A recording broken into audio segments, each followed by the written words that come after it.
Les violations des droits humains persistent à Madagascar, violations de la liberté d'expression, violences domestiques, abus sexuels, abus de pouvoir et accès limité à la justice. En cause principale, une corruption endémique touchant 68,2% des secteurs et la non prise en compte de leur suggestion par les politiques, selon les OSC. Les habitants de la commune de Markarim, à Mananzaj, ont manifesté hier contre l'installation d'un maire qu'ils n'ont pas élu. Le maire qu'ils ont élu, selon eux, est Marco Randja Mananzar, sous la bannière indépendante Mifanomb, et a été disqualifié suite à une cassation introduite par l'IRMAJ. De l'actualité internationale, des frappes américaines sur un port pétrolier stratégique au Yémen ont fait 74 morts et près de 200 blessés, ont affirmé vendredi les rebelles Houthis, l'attaque la plus meurtrière depuis le début des bombardements américains contre ces insurgés soutenus par l'Iran.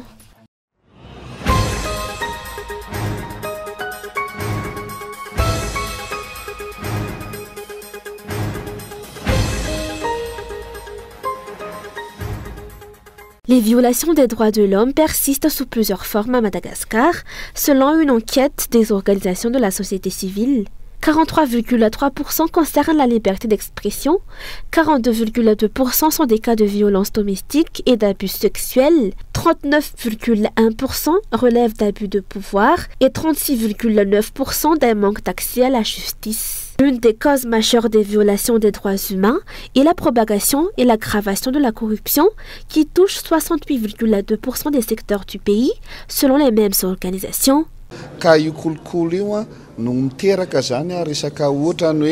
La corruption alimente le manque de scrupules chez les responsables, tous niveaux confondus. Elle entrave la mise en œuvre efficace des politiques publiques dans tous les secteurs, compromettant ainsi la satisfaction des besoins fondamentaux liés au respect des droits de l'homme. C'est également la corruption qui affaiblit la gouvernance, aussi bien au niveau national qu'au niveau local. La non prise en compte par les responsables gouvernementaux des plaidoyers et suggestions émises par les organisations de la société civile constitue également un frein important dans la lutte contre les violations des droits humains à Madagascar.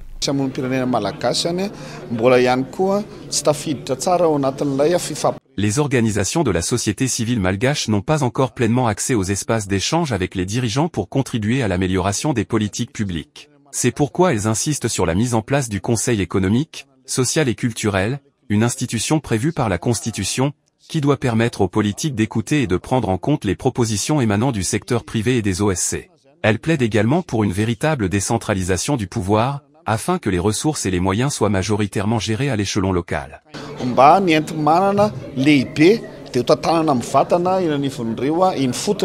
Le chemin vers le respect des droits de l'homme dans le pays reste encore long. Tous les secteurs sont concernés. Dans l'éducation, de nombreux enfants n'ont pas accès à un enseignement de qualité. Le secteur de la santé présente de nombreuses lacunes, aggravées par les différentes formes de corruption dans les établissements de soins. Une large partie de la population vit sans moyens de subsistance décents en raison de la pauvreté. L'accès à l'eau potable reste limité. Le secteur des transports, l'environnement et bien d'autres domaines sont également confrontés à des difficultés. Les fonds publics alloués à ces secteurs restent extrêmement faibles. La mobilisation de l'ensemble des acteurs est indispensable, mais elle doit être facilitée et guidée par le gouvernement. Les promesses du président visant à garantir l'accès de la population à l'ensemble de ses droits fondamentaux tardent à se concrétiser. À ce jour, selon les organisations de la société civile, aucune politique de gouvernance juste et adaptée n'a été mise en place.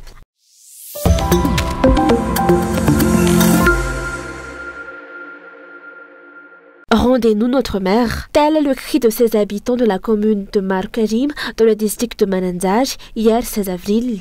Le candidat Marco Randja Mananzaj de l'indépendant Mifanomb a gagné et mené avec une large avance selon les résultats officiels des élections du 11 décembre 2024. Son installation en tant que maire a eu lieu et il a déjà pris ses fonctions. Son adversaire de l'IRMAR a introduit une cassation. Le verdict est tombé la semaine dernière et le maire élu a été disqualifié. En conséquence, la population qui n'accepte pas l'installation du candidat non élu a manifesté.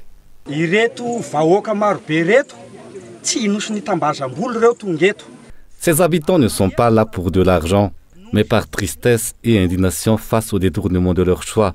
Ils réclament simplement que leur volonté soit respectée. Si la décision des autorités l'emporte sur celle du peuple et que Marco n'est pas rétabli à sa place, alors qu'on le sache clairement, nous ne voulons plus du maire Man. Cela fait 5 ans qu'il dirige notre commune et durant tout ce temps, il a freiné notre développement.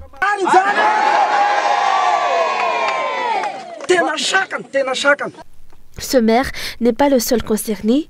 De nombreux maires du district de Mananzaj le sont également. Certains sont déjà en prison alors qu'ils ont gagné les élections. Le candidat de l'Irmar n'accepte pas sa défaite et bafoue le choix du peuple selon les explications.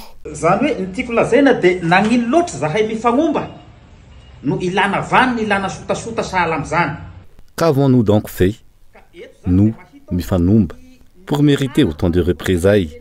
Pourquoi cette répression? C'est clair à nos yeux. C'est l'Irmar qui sème le trouble dans ce pays, qui refuse la défaite et cherche à imposer une forme de dictature. Vous vous demandez qui est derrière tout cela? Nous le savons très bien. Ce sont les députés de l'Irmar. Aucun d'entre eux n'est innocent dans les persécutions que subissent les membres du Mifanoumba et les candidats indépendants, que ce soit à Vatumand ou à Farafangan.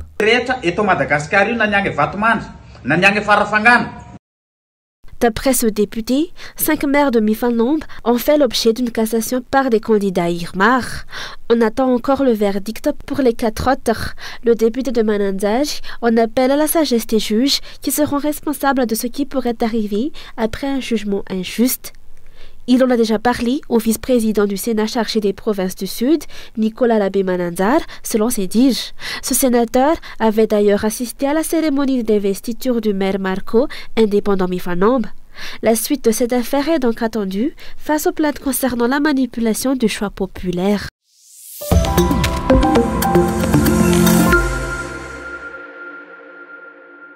La nomination du représentant de la SECNA à Madagascar est jugée illégale par le syndicat autonome pour le Rassemblement des travailleurs malagasy, ou SARTM, qui relaie aujourd'hui les plaintes des employés. Malgré les tentatives médiatiques visant à étouffer l'affaire, la controverse autour de cette nomination persiste. Le point de départ de cette tension remonte à la publication d'une note annonçant la vacance du poste le 1er janvier. Dès le lendemain, le 2 janvier, le responsable contesté a été réintégré. Une rapidité d'exécution que le SARTM considère comme un signe manifeste de favoritisme en violation des procédures officielles de nomination au sein de la SECNA. Contrairement à ce qui a été relayé dans certains médias, le problème au sein de la SECNA n'est pas résolu. Il s'agit d'une manipulation de façade, dénonce le syndicat. En apparence, un avis de vacance de poste a bien été publié, comme le prévoyait la procédure légale et comme l'exigeait le syndicat. Mais dans les faits, le poste n'a jamais réellement été vacant. Le représentant à l'origine de la controverse, désigné en dehors des procédures de transparence, est toujours en fonction. Le rôle du représentant de la SECNA à Madagascar est stratégique. Il représente le directeur général de la SECNA dans le pays et veille au bon fonctionnement du transport aérien dans les 19 États membres. Dans un secteur aussi sensible, le favoritisme n'a pas sa place. Il pourrait compromettre le bon déroulement des activités. Le poste doit revenir à la personne la plus compétente. Le SARTM appelle donc les autorités à tous les niveaux à se pencher sérieusement sur cette affaire. Le syndicat appelle les responsables à tous les niveaux, en particulier ceux déjà saisis par courrier, à assumer pleinement leurs responsabilités en respectant les textes en vigueur. Il rappelle que, conformément au statut du personnel, le délégué représentant et le chef d'établissement doivent être choisis par le directeur général parmi les candidats répondant le mieux au profil du poste. Le respect de ces procédures est essentiel pour garantir l'application des lois, éviter les tensions sociales et préserver la stabilité de l'espace aérien malgache. La nomination des hauts responsables, tels que le représentant de la SECNA, doit obéir à des critères stricts, diplôme, expérience, ancienneté dans l'institution, entre autres. Selon le syndicat, la transparence doit être de mise dans ce processus.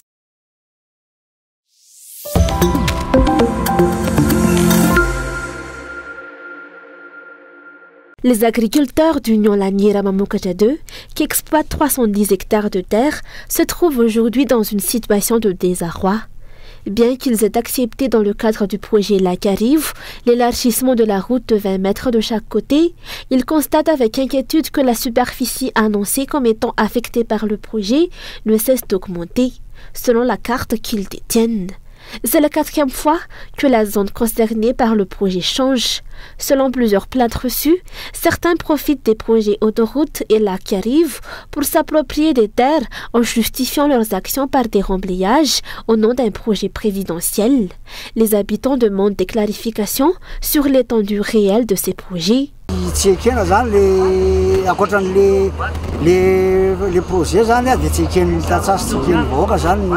Ce qui n'est pas clairement expliqué dans les projets dits présidentiels n'est pas accepté par les agriculteurs et les habitants. Le manque de transparence alimente la méfiance. On ne sait pas qui s'approprie réellement nos terres. C'est pourquoi nous demandons à des représentants de haut niveau de venir à notre rencontre, car la situation reste floue et préoccupante pour nous.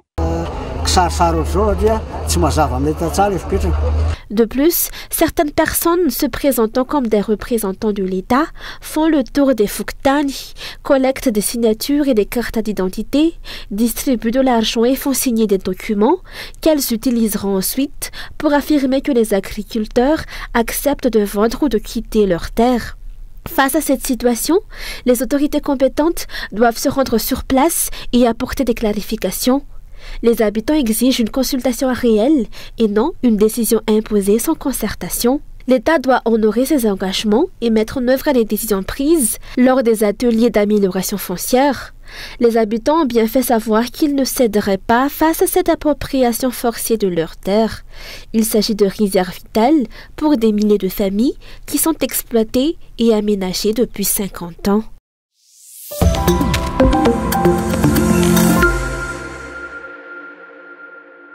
L'un des objectifs du Forum des jeunes africains sur l'économie bleue, organisé à Touliage, est de favoriser l'emploi des jeunes dans ce secteur. Lors de la table ronde réunissant les participants dans l'OIT, plusieurs partenaires ont exprimé leur volonté de collaborer avec le gouvernement pour atteindre cet objectif.